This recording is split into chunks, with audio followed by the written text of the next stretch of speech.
This isn't your typical HOA Karen story. Trust me, the ending here will shock you. It all began at the last HOA meeting, where Karen, the self-proclaimed queen of control, planted herself at the head of the table like she was presiding over a courtroom. The meeting had already dragged on forever, with endless debates about mailbox paint and whether grass could be exactly 2.5 inches high. Then Clara, a neighbor who somehow manages to be polite in the chaos, sidled up to me. She asked, in her calm and respectful way, if she could host her kid's birthday party at my pool. She explained that her yard was too small and she just needed the space. I could see she wasn't demanding anything. She was courteous, but I had to say no. My pool wasn't built for a mob of sugar-fueled kids, and I wasn't comfortable risking an accident on my watch. Clara nodded, smiled, thanked me, and left it at that. No drama.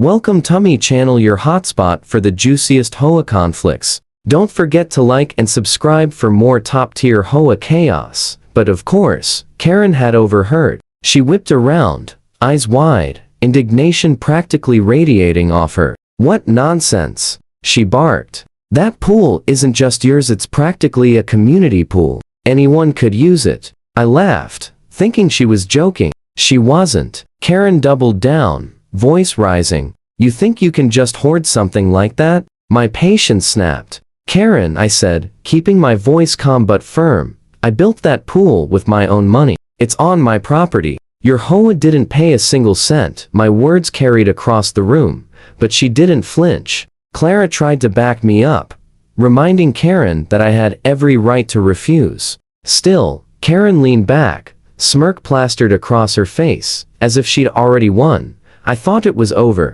Clara looked a little embarrassed, but she understood. Karen, though, she wasn't done. She shot me a glare so sharp it felt like she was etching my name onto some invisible enemies list. As she left, she muttered, "We'll see about that." That's when I realized this wasn't about Clara's kids anymore. This was Karen versus me. And one thing about Karen, she thrives on turning tiny sparks into full-blown wildfires. Before we dive deeper, let me know in the comments where you're watching from. My pool shares a fence with Karen's backyard, and in hindsight, I should have guessed she'd use that to her advantage. One Tuesday evening after work, I walked into my yard and immediately noticed something off. The floaties were out of place. The pool cover was slightly askew, and there were wet footprints leading away from the ladder. My gut told me exactly who it was. I checked the security cameras. Sure enough, Karen, the HOA president herself. She dragged a ladder from her side of the fence, climbed over like a teenager sneaking into a forbidden party, and then casually slid into my pool, thermos in hand, grinning like she was on vacation. Watching her almost made my blood boil, but I couldn't help laughing at her audacity.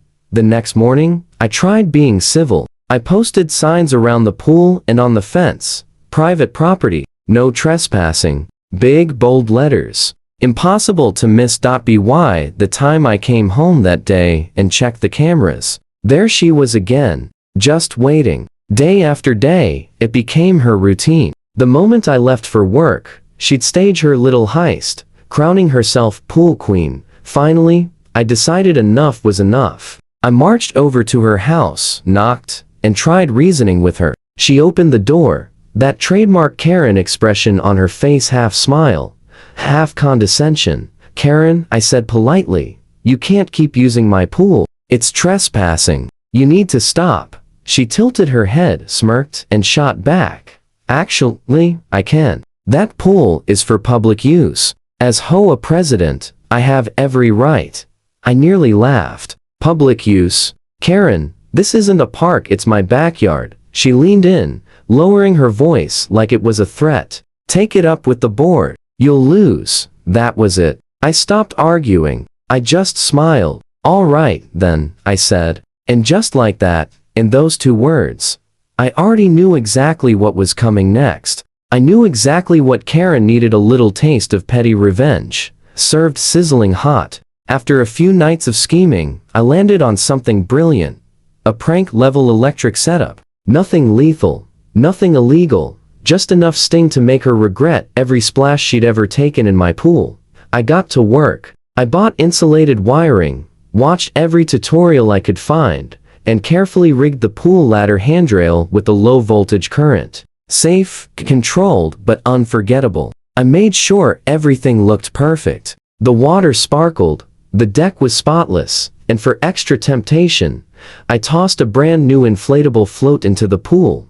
Then came the masterstroke. I adjusted my schedule so it seemed like I was leaving for work. Karen always watched my routines like a hawk, so she'd think the coast was clear. But that day, I parked my car down the street and stayed hidden inside, phone in hand, waiting. Like clockwork, I heard the scrape of a ladder against the fence. Karen appeared, fully decked out in her armor, oversized sun hat, tacky sunglasses, and that smug entitlement oozing off her like cheap sunscreen. She climbed over, dropped her ladder, and strutted straight to the pool. No hesitation, she dove in like she was auditioning for the Olympics. Minutes later, after she'd swum and splashed her fill, she reached for the ladder. I flipped the switch. Zap! She screamed, yanked her hand back, and splashed against the wall. I nearly choked laughing. She tried again. Zap! Louder this time, a piercing scream code across the neighborhood. She kicked, cursed, and tried grabbing the rail with her towel. Zap again. Finally, I stepped out, phone rolling, capturing every glorious second. Having fun, Karen? I called, grinning. Too shocking for you? Her eyes widened in pure humiliation, hair plastered, looking like a drowned raccoon. She kept trying, flailing, getting zapped repeatedly, until exhaustion froze her mid-swim, glaring at me with pure rage. Eventually, I cut the current. She scrambled out, dripping, mascara running in black streaks down her cheeks, rage radiating from every pore. Half the neighborhood was now peeking over fences, phones out, watching the mighty HOA president's crown crumble. By the fourth zap, her screams were cinematic like a horror movie soundtrack bouncing down the street. She paddled in circles, glaring at the ladder as if it had personally betrayed her. I strolled outside, phone in hand, pretending shock. Water too shocking for you, Karen? The line nearly killed my neighbor with laughter. He was doubled over by the fence. Karen splashed toward the ladder again, furious, yelling about crimes, lawsuits, and ownership of my entire property. She lunged, hands gripping for the rail. Zap! She flung backward, slamming into the water so hard a wave spilled onto the patio. 3 more neighbors had now gathered, phones out, roaring with laughter as the HOA president flailed like a trapped cat. Finally, I shut off the current. Karen, panting, hair plastered, scrambled out like a soaked rodent. She collapsed on the concrete, dripping, mascara running rivers down her face. One neighbor shouted, "Smile for the camera, Karen," and the flash immortalized her in the most humiliating state imaginable. Then Karen tried to flip the script. She staggered to her feet, trembling, pointing at me. "He electrocuted me. He tried to kill me," she wailed, dialing 911 with Oscar-worthy sobs. The cops arrived within minutes, lights flashing, and the whole street gathered like front row seats to a live show. Karen, still dripping, performed with full dramatic flair, clutching her chest, accusing me of attempted murder. But I calmly showed the officers my camera footage. Every moment told the story. Karen climbing my fence, trespassing, swimming uninvited, then repeatedly zapping herself. The officers exchanged looks and laughed. One muttered, "Lady, you did this to yourself." Trespassing, harassment, property invasion, any of those could have been charged, but why bother? The neighborhood already has the footage they want. By the next morning, memes of her wet, shocked face were flooding the community group chat. Karen's legendary downfall captured in glorious HD.so. What do you think? Did she get exactly what she deserved? Drop a comment below.